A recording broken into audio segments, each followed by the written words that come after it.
Hey everybody, how's it going? This is Juan Martinez, Dr. Love with This Is Real. And Stephanie Reyes. And Steph, let's check it out. Today's guest, I'm excited because, we're in right now February where we got the whole, I'm in the mood for love. Come on, everybody looking for love. It's the month of love. It's the month of love, man. And so, we had to bring the best to start February with. The one and only, the experts. Yeah, marriage experts. Let me tell you something. They just came out in another book, Love Letters. I had the joy of being co-authors with them and just 28 couples that, they considered marriage experts, so I always laugh. I'm like, man, who made us the marriage experts? We got a lot of things wrong. That's what made us experts. But they really have, it says, marriage can get better. The 2 small steps that can bring love back to life. So we're going to be talking about that here in a minute with them. And, we wanted to give a shout out and a big thank you to all the people who have been writing us. We've been getting letters.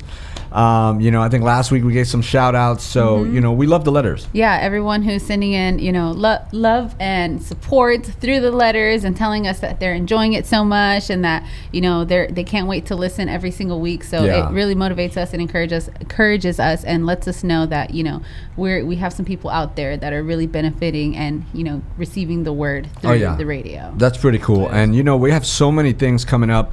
If you did not know already, we have a podcast called This Is Real.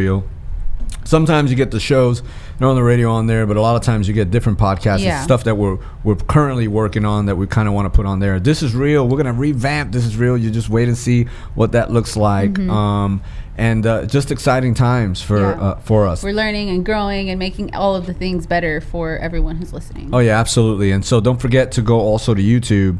Hit the little bell. Isn't it a little bell? I don't even know what to say. Is it a little bell? I'm the old guy now. I'm the old guy.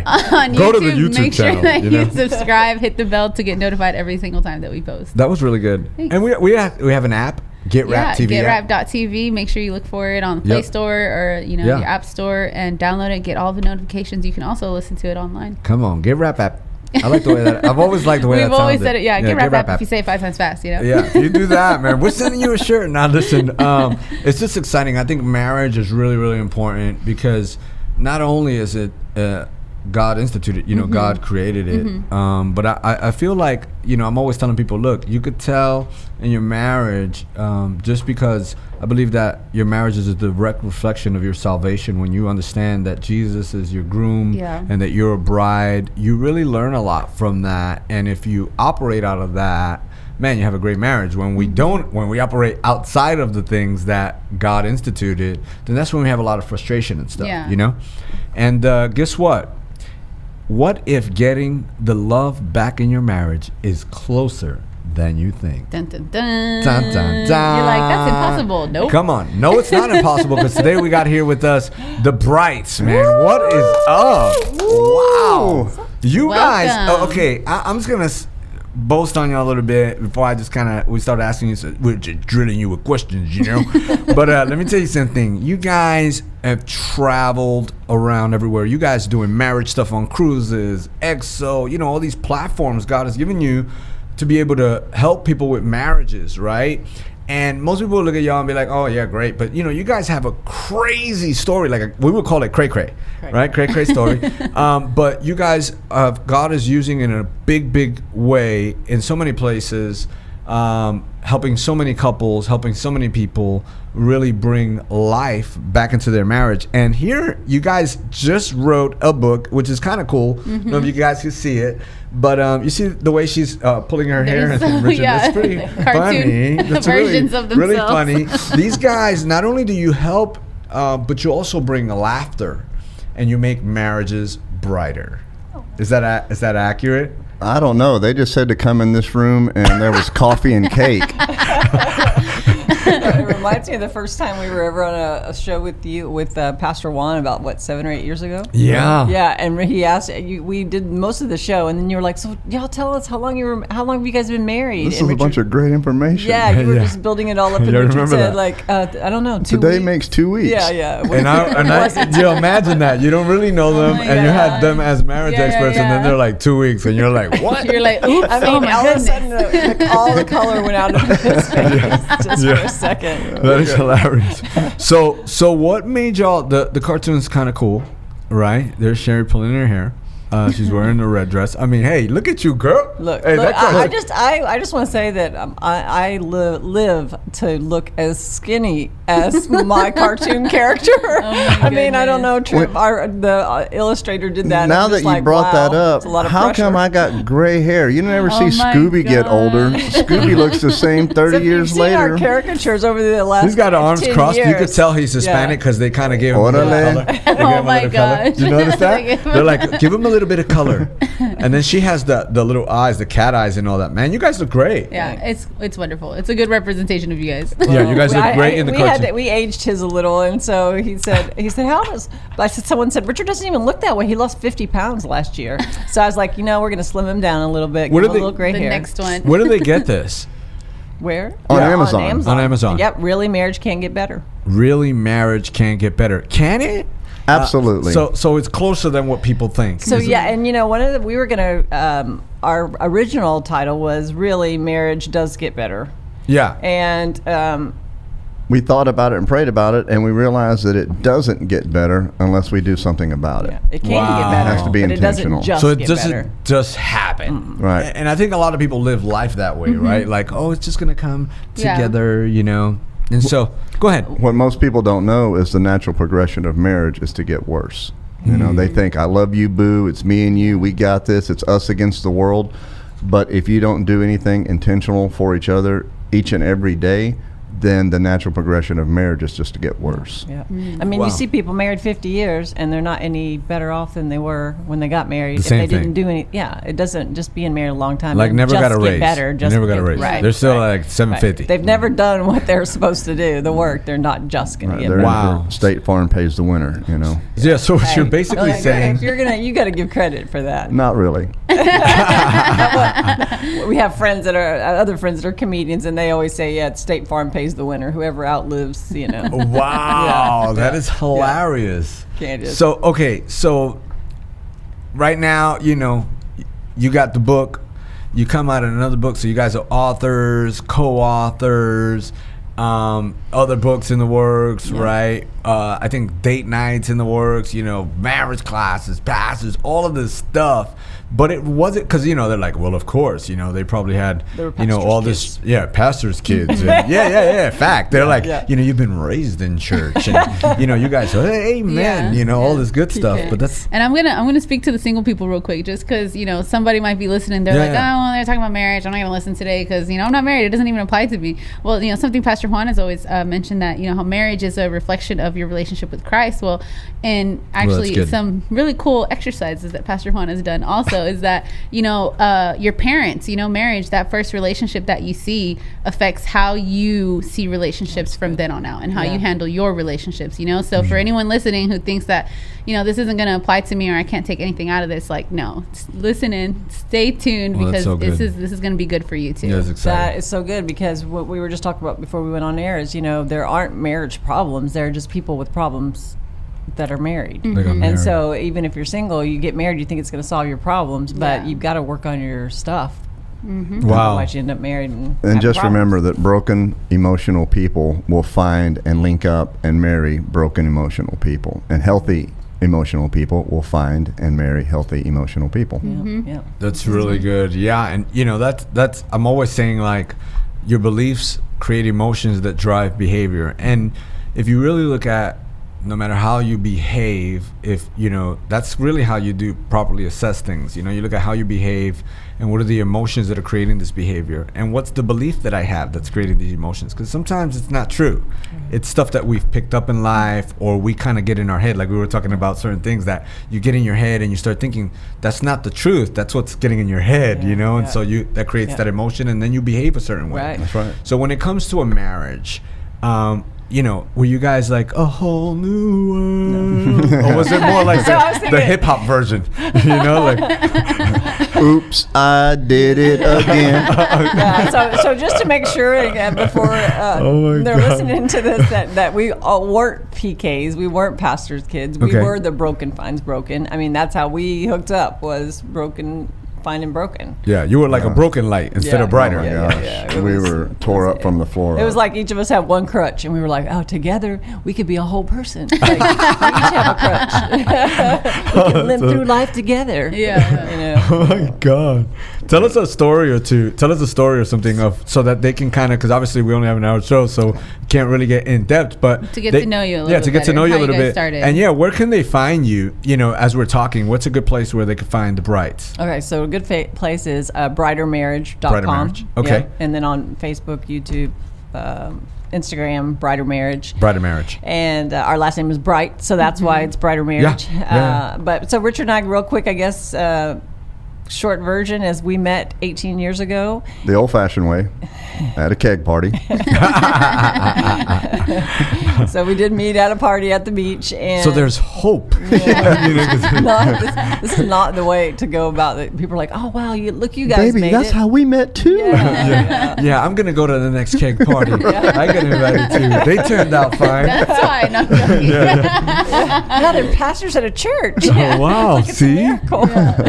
There's an easier way. They're saying all this to tell you, don't do it this way. That's right. Oh my gosh, This is not the way to do it.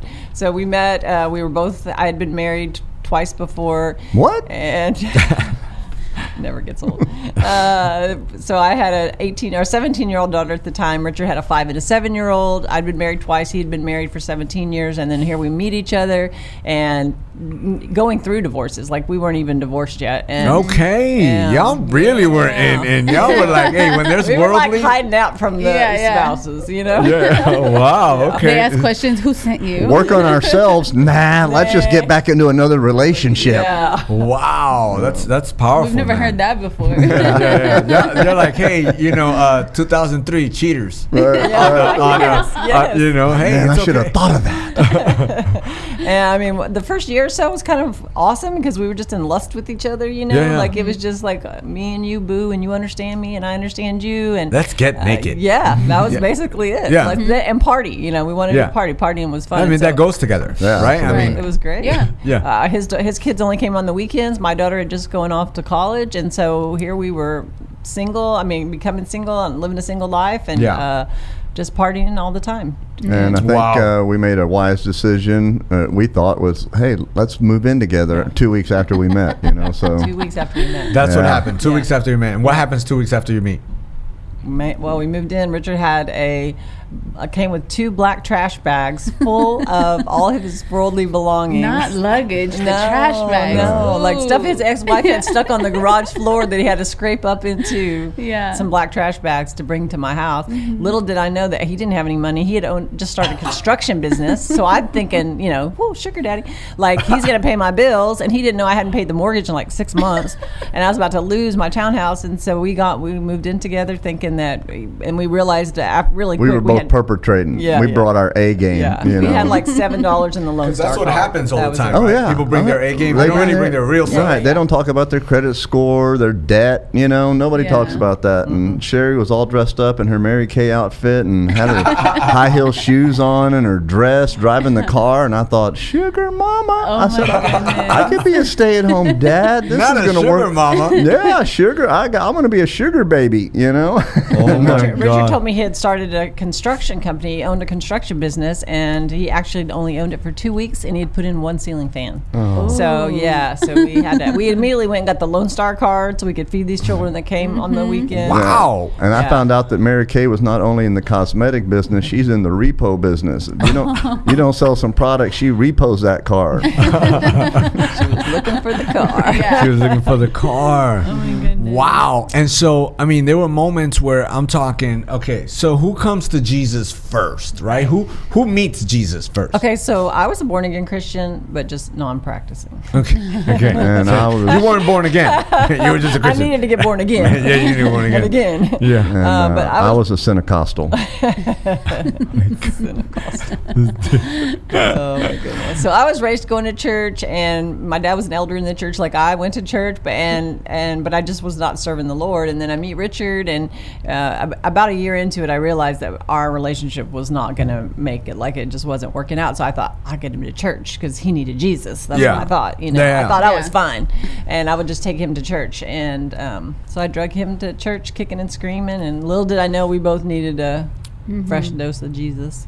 Wow. So I just got back on track, and I just kept making them go. I kept taking the kids, telling them I'm So taking you the knew family. something inside you said, this is what we need to do. Yeah. So whether you were practicing or not, you still had something on the inside of you that said, we need to do this, or we're gonna not make it. We weren't. Yeah, I knew that we needed, and I knew, Richard. One thing I really saw, even though if you looked at us on the outside, we were just a mess, a hot mess, was that Richard has always been very teachable. Like, he just has that teachable spirit, and so I just knew that there was something in his life that he needed. Like, I just felt.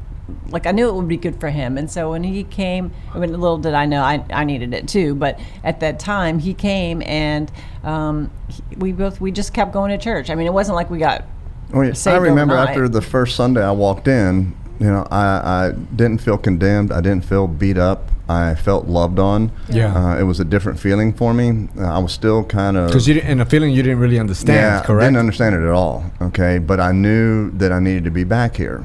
And, I tell this, but I thought it was only going to be like we used to do. We would go to church like once every 3 or 4 months, right? Yeah. So to me, church was every 3 or 4 months. It wasn't every Sunday and every Wednesday and every time they opened the doors, you were there. Major holidays. Major holidays. CEO, Christmas, Easter, and other holidays. Creasters, yeah. That's it. But all of a sudden, in time, and I don't want to say like it just happened overnight. I mean, the first 4 years, I didn't want to go. I did not want to go to church, but that's what she wanted to do, and I knew that the life that I had lived before, I didn't want anymore, and I just didn't know how to get out of that life. And this was showing me that who my true friends were. Yeah. Right. Even though I didn't want to hang with Christians, I didn't want to do any of that because I thought, man, they're just plain old weird. They probably walk around and be like, hey, brother, how art thou? Thou it's fine, brother. Thine kingdom is. And I thought that's everybody talked in. That way, everybody was like King James. Well, and I wanted his kids to, I wanted his kids to have that in their life, and so we just kept going. And whether or not we partied 2 or 3 days in a row, we'd still go to church on Sundays and repent. Wow. Hey, quick question. I want to ask a question before we get into segments and stuff, and I don't know if you're thinking of a question in your head, but I'm going to help you out here too, Stephanie, because I know you previously just got in a relationship, right? Okay, so I know there's, right? I mean, hey, we're putting it out there. We're putting it out there. True, yes. Okay, so you finally got in a relationship. That's pretty cool. Okay, so since you're in this relationship, she's like, finally, I'm going to do you a favor. I'm going to get you a free session right now. Oh, awesome. Okay, so first thing I want to ask is, what can someone really, marriage can get better? 2 small steps that can bring love back to life. You can get it on Amazon. You can probably go to brightermarriage.com and get it on there too. Is that accurate? Yeah, or Amazon for sure. Amazon for sure. Okay, and when you guys wrote this, what was the expectation of it, right? So I pick up this book and I get it, and my marriage sucks, and so I get this book. Why'd you write it? What do you expect? What can I get out of this book? Well, we wanted it to be an easy read, right? Okay, easy read, but also what worked for us, and there's all kinds of marriage advice. There's all kinds of marriage tips, and you can fill up books of it. But one of the things that worked for us, one of the main things, and you can talk about one of them, is was going from isolation to community. And that was us just living our life with each other, partying all the time, just us on the weekend. And we didn't really include anybody else in that. That was our life. And we didn't really have friends that were believers. We didn't have friends that had good marriages. And so when we went to church, we got plugged into a marriage class. We got plugged into other believers and people that had that same, really good. just wanted their marriage better. Yeah. And so just not being isolated and finding out that we weren't the only ones with these problems, that was the biggest revelation ever. Because we would go to church and still play church, even though we didn't live a church life. We would go to church like we had no problems, because we thought, well, you're at church, you can't tell the truth, you can't be real. And when we got there and we found out, wow, we could actually find out all these other people in the marriage class have marriage problems too, or they have issues just like we did. So having that community really for us was huge, to be accountable to other people, to put us on track for having a good marriage. It's really good. Richard, what do you expect when the guy opens up this book? What are you hoping?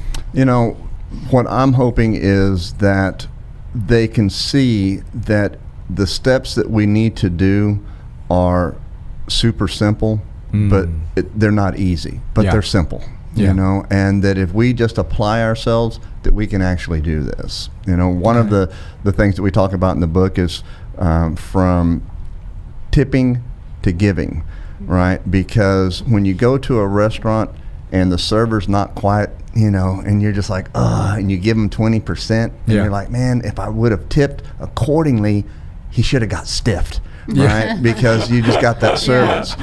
Well, how do we feel in a marriage when our spouse does a certain thing and we're like, and you just, or doesn't, and then we just, and we just give a tip because we expected them to be a certain way, you know? Or we give it based on their performance instead of based on that we should Your be love given for no matter what, no matter what. Yeah, and you can only understand that through a relationship with Jesus. That's right. That's exactly where it gets right. the disconnect. So you're guaranteed. You know, people are gonna read this and their marriage is gonna get better, and they're a lot closer than what they think. Because sometimes I guess when I read that, I get hope because I'm like, wow, you know, there's probably people that are going, there's no return from this, you know. But you're saying you're closer than you think. And it's very practical. I mean, you can pick it up, and there are things just today that you can start doing that will change. Just, I think, giving to your spouse, because I'm a very performance-based person, and so if Richard I didn't think he deserved certain things, or he hadn't earned it. Like, I just wasn't going to be as nice to him, and learning to just give freely that love, whether he deserved it or not in my book, or whether he had done something to earn it. It helped him, but it also helped me. Like, it just felt so much better than withholding, like just when you just give. That's really good. Okay, so as I told Stephanie a little bit earlier that, you know, I was going to get her one good session. So, you know, being the fact that Stephanie just got into a relationship, and pretty serious relationship, Miss Stephanie? Yeah. Okay, so what advice would you give, you know, because there's some single people, they're like, well, I'm not married yet, or maybe they're in Stephanie's boat, that she's like, hey, you know what is, I want to hear one from each, right? One good tip for Stephanie, who is in this relationship, who's not married yet, but is thinking about getting married. You know, what do you say to that? Well, let's use Stephanie, but obviously you might be the Stephanie out there. You're listening, you're like, well, I'm not married yet, you know, because, you know, a lot of people have thoughts like, wow, maybe we should check, maybe we should this. Like you guys, I mean, according to your past, you're like, don't do that, because it just makes it a lot harder. What is maybe one tip you could give her, and maybe one tip you could give the person who's single, or in this case, Miss Stephanie? Want to go first? Let me go first so you don't steal mine. I knew you were going to say that. And as soon as I say this, she's going to say, oh, you stole mine. You took mine. I'm going to be so mad. You guys are so awesome. You guys work so good together. A red flag now is a red flag later. So anytime you have a check in your spirit about something, it needs to be addressed. Well, explain check in your spirit, because that sounds because very, very Christianese. I understand it, but let's say somebody who's not in Christ. What do you mean? Like, check in your spirit. If you like jelly donuts every single day of your life, you get up and you have a jelly donut. Just because you get married, you're going to want to get up every day and still have a jelly donut. In my case, it was cocaine, pornography, and alcohol. So just because I got married and my wife thought, you know what, I'm going to bring out the best of him. You know, I'm going to help him get better. I'm going to change him. Well, after we got married, at first, I'm like, I'm not going to do that anymore. I'm turning over a new leaf. This is going to be great because I love you. We've shared. That's good. You know where I'm coming from. Man, you've got my back. Well, after the newness wears off, which is basically 18 to 36 months, the old Richard stepped in, and the cocaine. A lot of jelly donuts. Way before that. Yeah, jelly donuts everywhere. You're like, they were everywhere. Jelly donuts anytime I feel like it. You're like, but you used to just eat one in the morning. Right. Well, I want one in the afternoon. Right. I'm going to eat it now just to show you. Right. Like, and I'm even going to put some gravy on it. Oh my God. But you know, and that was just the truth, and it just the thing is, it doesn't get easier, especially if there is violence or And I don't want to get way off of because subject. you might be stepping into what she's going to say. Well, So I was going to say that flag thing is a good thing. Look for flags. Look for flags. So you understand it, right? Yeah. If you have a check engine light, you know, dashboard, you make sure that you check that. You. Right. Yeah. Right. Did you get that? If your friends are all telling you. That's a good one. Oh, if your friends are all telling you. Even if you don't have that, that's not even my thing. But even if you... that check in your spirit, you don't have it, but your friends have it, and they're saying, no, Stephanie, don't do it. Don't do it. Okay, I'm just saying, don't do it. Yeah, because everybody's like, he's so angry. But you don't know him like that. He just had a bad day. He's so weird. Yeah, my ex-husband, my second husband, they would always say, he's just so weird. I was like, you don't know him like I know him. Well, guess what? 16 years later, he was weird. And now, praise God, look, we're praying for you. Hopefully he's already passed on, so hopefully he's not weirder. No. We'll leave that there. But mine is, and I have to give it to Stephanie because she's already doing it, is that work on yourself before you get into a relationship. Like make sure that you're, just like we said earlier, there aren't marriage problems or people that are married that have problems. So when you get married, even if you fake it at first, or even if you can kind of put them to the side, or maybe you're not even faking it. Maybe people just get together at first and they're it's not an issue because you're so in love or in love. But they're in the A game. But then, so you kind of have the. You're not even. You don't drop the guard yet. You drop the guard when you're officially moving. Right. You're like farted in front of this person yet. You know what I mean? Like you're like, I'm not even going to use the restroom in front of you. Baby, what's behind that door? Don't open that door. Right. So I say, work on yourself. Like work on those things that when the A game, when the newness wears off, when that mask comes down, that those things are still going to be there. Right. You know, no matter where you go, they're still going to be there. So I had to give kudos to her. I mean, hey, we did it right here, and this is real. We were able to give you some good advice. Come on, absolutely free. You can go to www. No, this is stuff that you guys are just so great at, and we're just so honored to be able to build the kingdom with you guys, because you guys are real, relevant, passionate about marriage, and you guys came from some stuff, you know. So I also really appreciate the advice you gave Stephanie right now. No, and I think it's also important for people to understand, you know, because as believers, you know, we can say stuff, or you hear stories of people how, you know, they came, they were married pre-Christ, right? And this is how their marriage was, and then, you know, they have a relationship with God, and then this is how their marriage gets better. But, you know, the importance of all of you guys being real and letting, you know, us single people or non-married people, you know, to see that is that, you know what, even in Christ, there's things that you can grow in, you know, your relationship, in your marriage, all of that, that doesn't just stop, you know, once.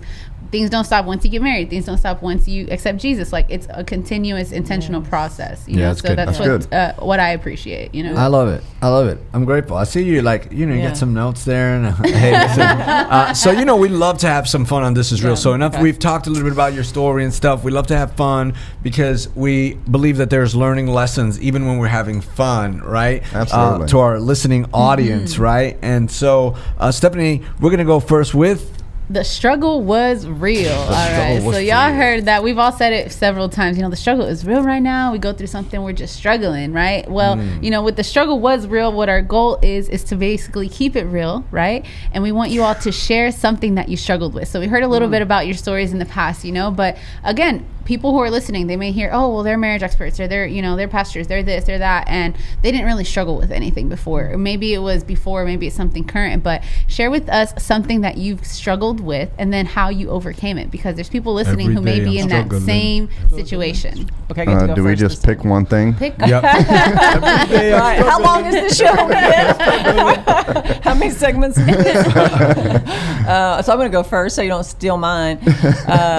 I think for me, one of the biggest struggles was that I was always I had trust issues, and so always trying to catch Richard doing something bad or wrong, and he was. So I was constantly trying to find out. Detective mode. I was I was like a private investigator. Richard said it could have been one blonde detective agency. That's what it could have been called, because that's what I did. I spent we laugh about it now, and it's kind of comical, but back then, when I look back, it was really kind of sad because I spent so much energy, so much time trying to catch him, looking at the bank accounts, trying to see where he was going. Now they have all these apps where you can see where people are. You would have been in trouble. Like I knew where it was so exhausting, and he would go to strip bar, all these places that he wouldn't, and I'd call him, and he would just be like, "How do you know?" And I would try to act like it was the Holy Spirit had told me, but I'd been I had been watching everything. She's like, I was in prayer. I mean, yes, God revealed it to Jesus me. revealed. Yes, yes. God. And so he was just like, everybody get out. Like, we need to run for our lives. She knows. She's got the Lord on her side. This place is going to blow up. But I would spend all this time trying to just constantly catch him and just catch him up in things. And then it just became where it just consumed my life. And to the point to where it was just eating my lunch, stealing all my joy. I couldn't even read the Bible, love the Lord, anything, because I was so busy just trying to catch Richard. It consumed you. And so that struggle was releasing that control and trusting that God would work it out, and that I didn't have to, because the more I tried to control it, the more sneaky he got. So it didn't even help the situation. It wasn't like he became stop doing it. So, but for me to let go of it and just say, you know what, I can't worry about what he does. I just have to let God take care of it, and I need to work on my relationship with God. And this isn't even about Richard. And so that's how you overcame it. That struggle was letting go of that control. Wow. That's so good. Rich? So her saying that, there's always like a yin and a yang and a good and a bad and an opposite. If that was the issue that she was dealing with, the one thing that was really hard for me was being told what to do. Right? And so she's trying. So she's the control, and you're like, I don't like it. Right. And I mean, because I just had issues with, I'm the man, right? Because of what I was taught. Stephanie was saying earlier that you're a product of your parents, whether you want to believe that or not. You carry childhood hurts with you. And my dad was always, look, you're the man of the family. Whatever you say goes. And that's final word. Boom. You have the final word. You're this, you're that. If you're going to make it happen, you got to do it yourself. If you're going to succeed in life, you got to do it yourself. Don't ask for any handout. Don't think anybody's going to help you. It's all about you. But what I didn't realize was when you get married. Marco's crying back there. No, I'm kidding. Do unto others before they do it to you. Oh, that was his favorite saying. Hispanic. Do it unto others before they do it to you. And then he would say, son, the golden rule, he who has the goal makes the rules, and I didn't understand that because I was just a kid. And then as I get older, well, now, that being me and whatever I wanted to say and do, I brought that into my first marriage. And it was, you would think that I would be the happiest man in the world because I literally got to do anything I wanted to do. Spend any amount, go anywhere, do anything. And if you think, well, Richard, how about, yes, I did that. What about, yes, I did that. You would think I would be so happy. And I was the most miserable, destructive man that to me ever walked the face of the earth. I was worse than my dad. Wow. But what I didn't realize is the Bible says when you find a wife, you find a good thing and you receive favor from the Lord. So God he's supposed to talk to me. I'm supposed to be the head of the family. Wow. But when I step out of line with God, the next person in line is my wife. So God goes to her, and then she's supposed to be able to grab me by my shoulder or my sleeve and say, hey, get back in line with God, right? And get back into your headship where you're supposed to be. Yeah. But the problem was, if I don't have a relationship with God, because I didn't know who God was at the time, and she's trying to tell me everything, well, I'm rebuking her, even though I didn't know what rebuking was. But she's in a position that she wasn't even created to be. So we are struggling from day one, truthfully. And it took years and years of submitting, because she would say, well, if you want me to submit to you, who are you submitting to? Yourself? And I thought, oh my gosh, I am submitting to myself. I don't have a higher authority. And so I had to work that out. That's powerful. And I lived with so many years of him like, you're such a control freak, you're such a... And then I realized that I was only doing it because somebody had to control the family. Like, our family was going down the tubes. Our kids were going down the tubes. Like, he was running rampant. So I was like, okay. But once that shifted... Like, I realized I'm not that much of a control person. I've just really had that put on me a lot. And he realized, like, wow, you're way more chill now. But because he stepped up, it allowed me to, just take a deep breath and not have to worry all the time, because now I can trust him. Because everyone was in their proper roles. Right. Exactly. Yeah, that's that's important, because I always tell people, like, atmospheres always give birth to something. And what I mean by that is that atmosphere gave birth to you being controlling. That atmosphere, so whether we're young or who we hang out with, every atmosphere. I mean, that's why, like, when you're gonna, turn off the lights, right? You're trying to create an atmosphere to literally give birth to something, but you know what I'm saying? I'm trying to keep it. I ain't trying to mention things like sex and all that because Stephanie ain't married yet. So I'm trying to but every atmosphere, you try to create a certain atmosphere. In the holidays, they put on the fa la la la la la la. Why? So you could shop. So it's the same concept. That's basically what you're saying. So it's important to have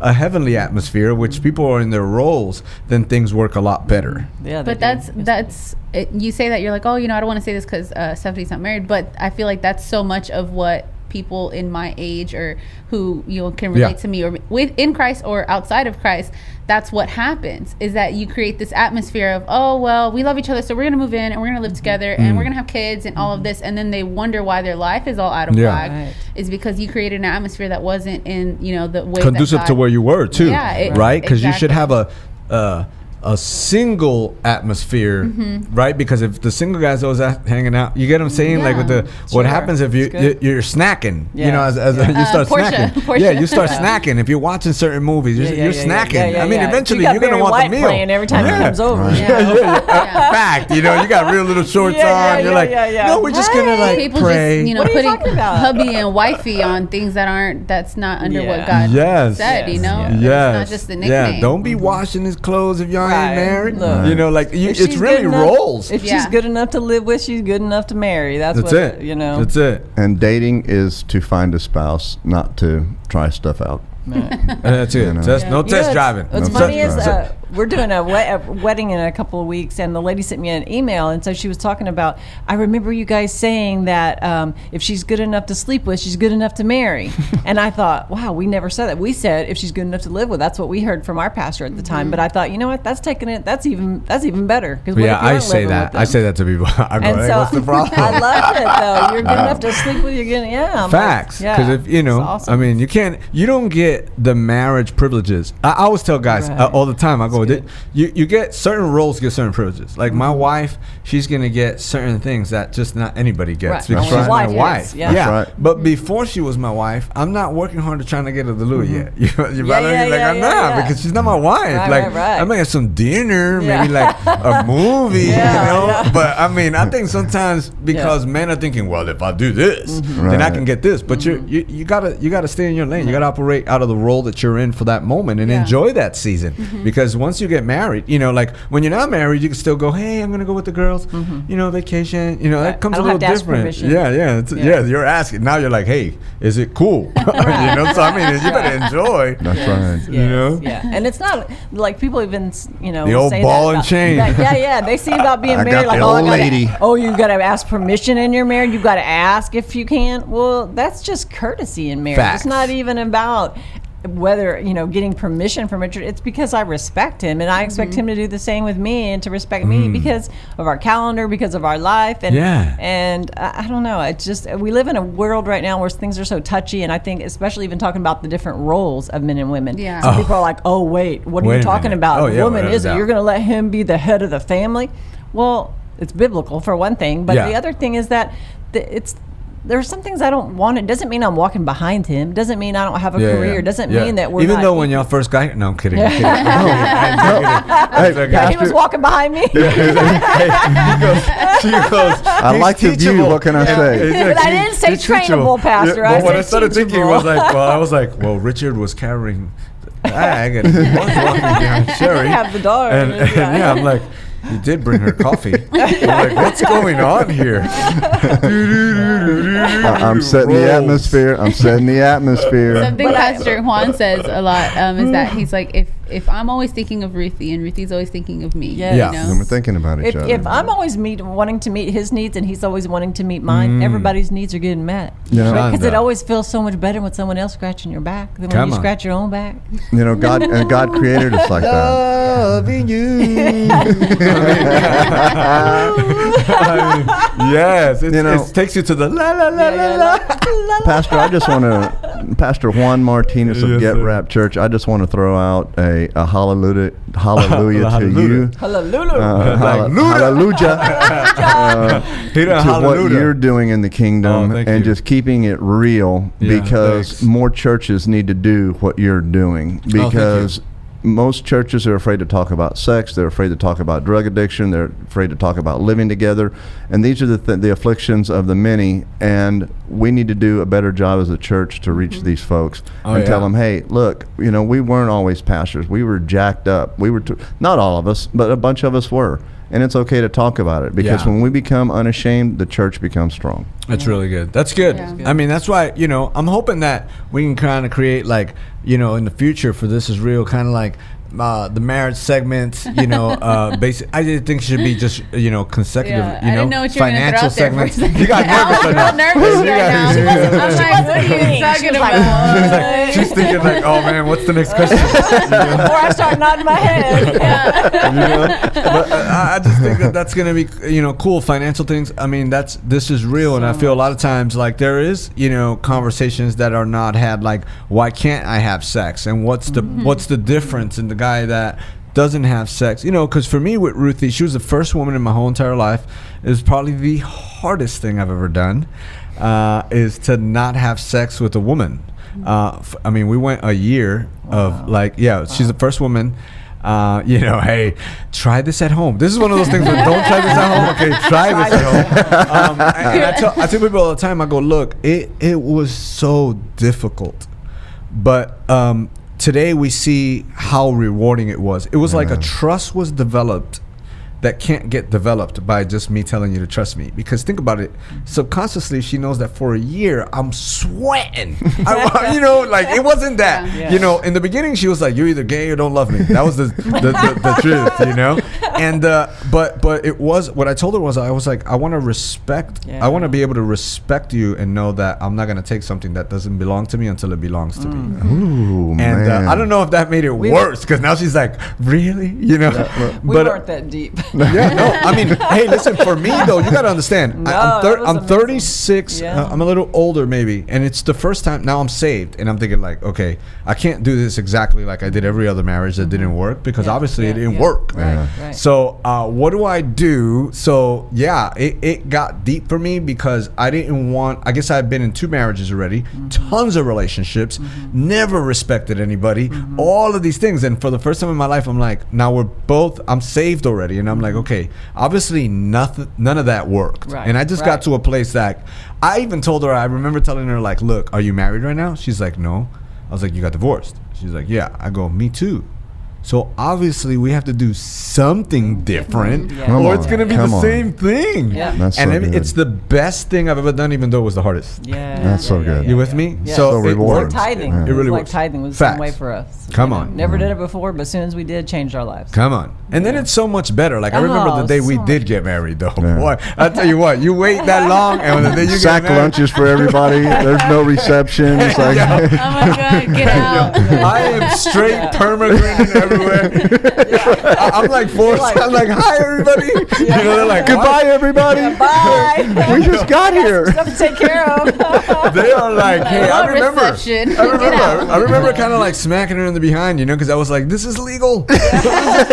Like, I'm so this is illegal. Yes. Oh because you get like all this conviction. You're like, oh God, I want to attack her right now, but I can't. And I just wanted to be able to achieve it. That's awesome. The right way. Just once. Yeah. I mean, once, and I get to talk about it now, and it's done wonders in our marriage. Like, we're not like, hey, where are you going? What are you doing?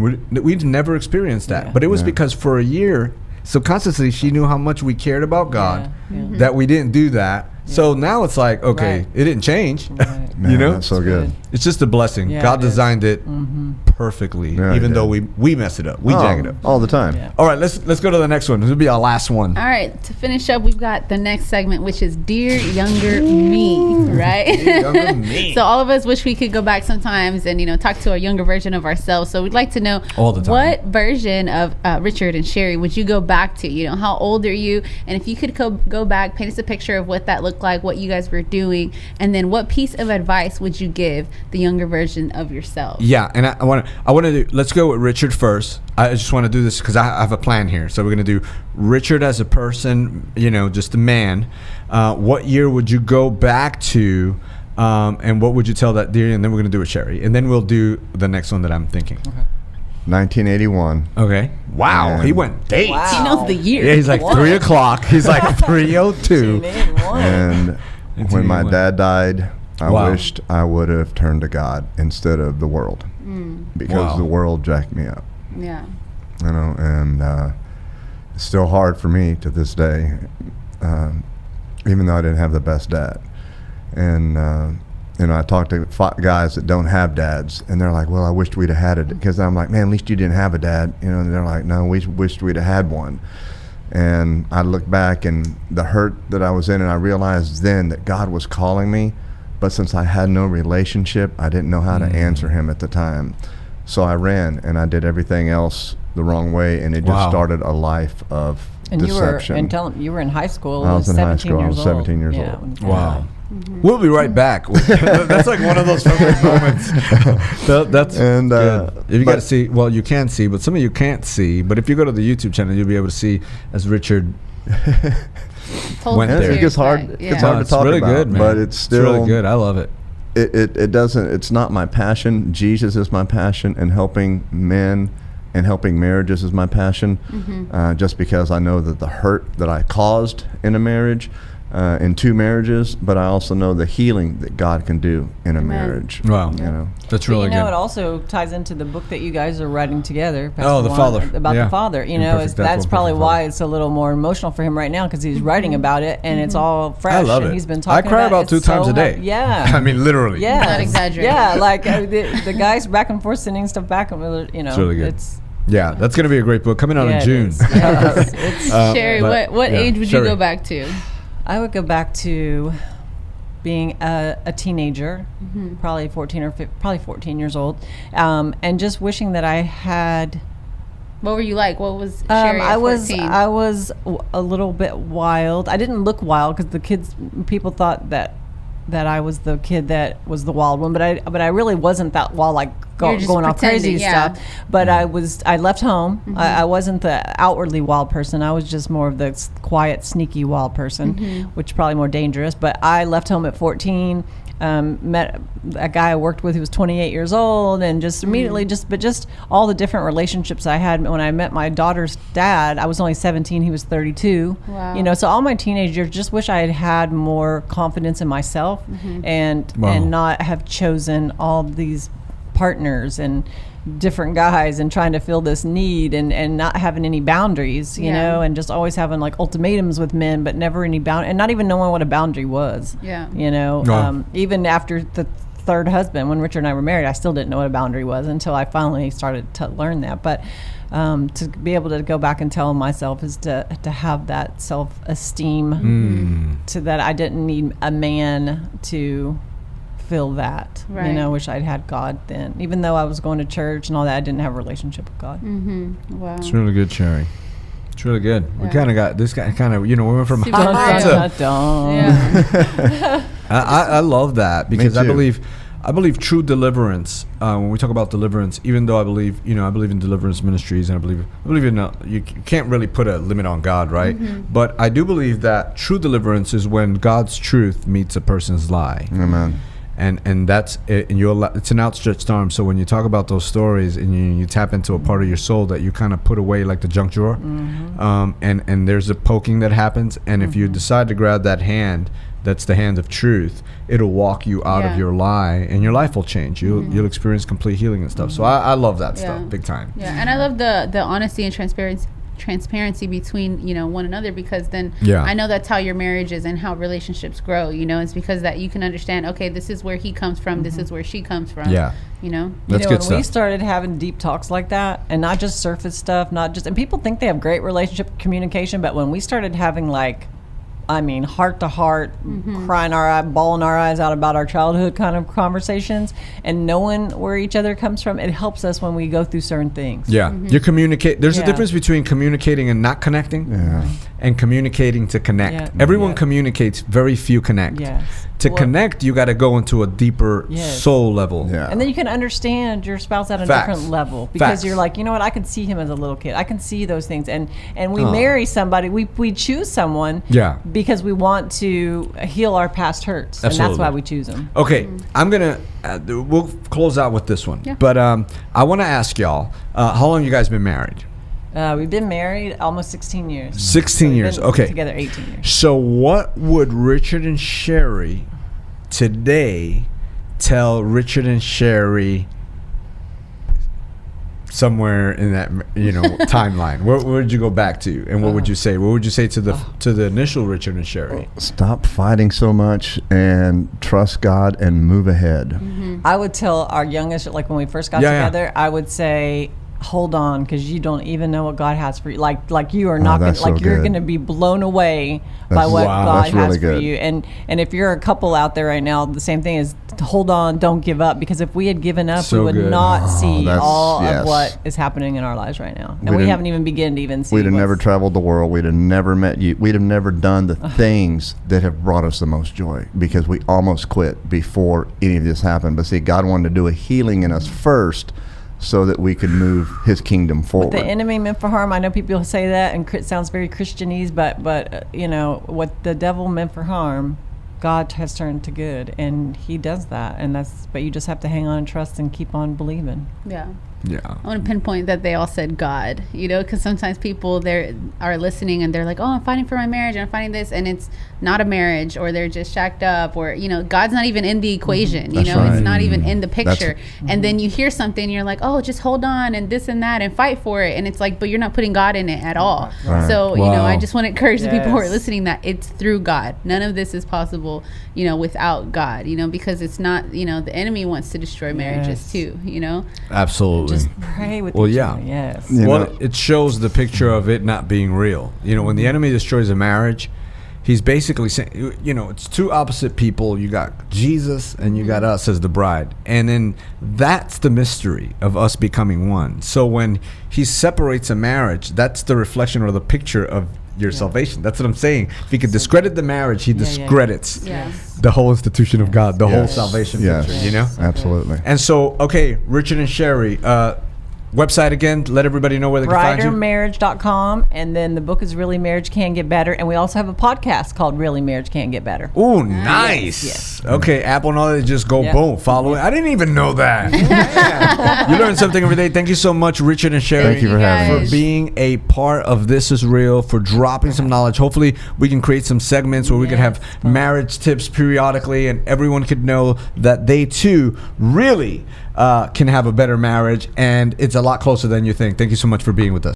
Juan Martinez from This Is Real. And I'm Stephanie Rave, and we're so glad you joined us. If you enjoyed the show, be sure to like, share, and subscribe, and turn on your notification bell so you get notified every single time we have a new episode. And don't forget, in Houston, Texas, on 100.7 FM, every single Saturday night, we're on the airwaves from 6:30 to 7:30, man, with real people, real problems, real solutions. The show is rocking. Amen. But not only that, not only is the show rocking, we're also reaching 53 cities, 51 state and county jails and prisons.